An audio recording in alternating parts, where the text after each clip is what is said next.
अदा मसलो असांजो इहो आहे जो मुंहिंजो पुटु आहे, मुंहिंजो पीउ अब्दुल गफ़ूर गुम आहे। 10-9 साल थी विया अथसि। हुनजे करे हुननि सोटरनि तशदुद कयो आहे की हितां निकिरी वञे।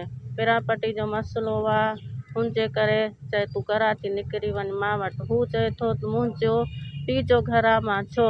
हुनखे मारे तशदुद करे घर में उते फिटी बेहोश करे छॾे विया अथसि। मां आयो, मुंहिंजो 2 ॾींहं पुटु न पियो लभे। अॼु मूं पुटु हथु कयो आहे, हुनजी दिमाग़ी एॾी हालति ख़राबु आहे त हू सफ़ा बेहोश आहे। छा नालो आहे तव्हांजे पुट जो? अब्दुल कदीर। किथे इहो वाक़ियो थियो आहे? हीअ हिते मीहों खान भंडा।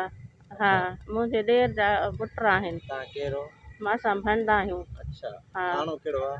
थाणो बी सेक्शन आहे असांजो। तव्हांजे मुड़ुस जो नालो छा आहे जेको गुम आहे? उहो अब्दुल गफ़ूर आहे। अब्दुल गफ़ूर? हा। तव्हां हुनजी घरवारी आहियो? हा, असां घरवारी घणा आहियां। साल गुम आहे?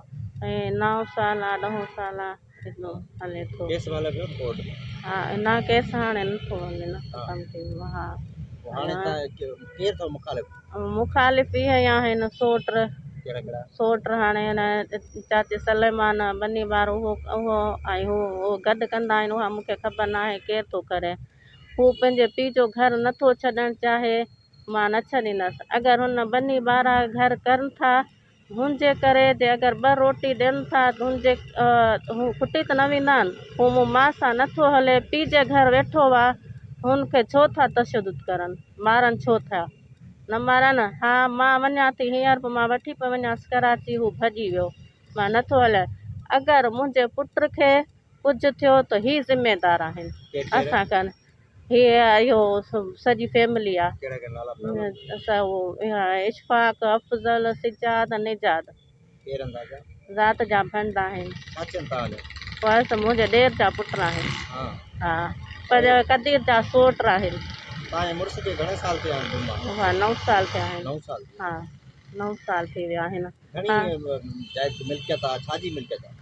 मिल्कियत क्या का मिल्कियत पहले गुम थियो ॾाढी। हू चवनि था त हिन जी कान्हे का हिन जे पुठियां लॻी विया।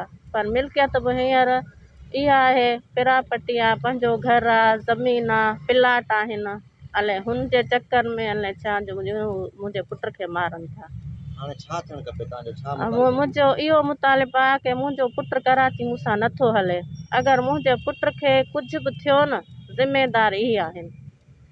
हा, ज़िमेदारी आहे। बसि मूंखे इहो डपु आहे जो मुंहिंजे पुट खे हेठि मथे कुझु बि थियो या कुझु बि, हुनजो ज़िमेदारी आहे। तव्हांजे मुड़ुस जो जेको मिसिंग पर्सन जो जेको केस हले पियो, उहो छा थियो? हुनजो कुझु न थियो। अञा हले थो? हा, हले थो। मुंहिंजो हले थो अञा। हुनजो कुझु बि न थियो।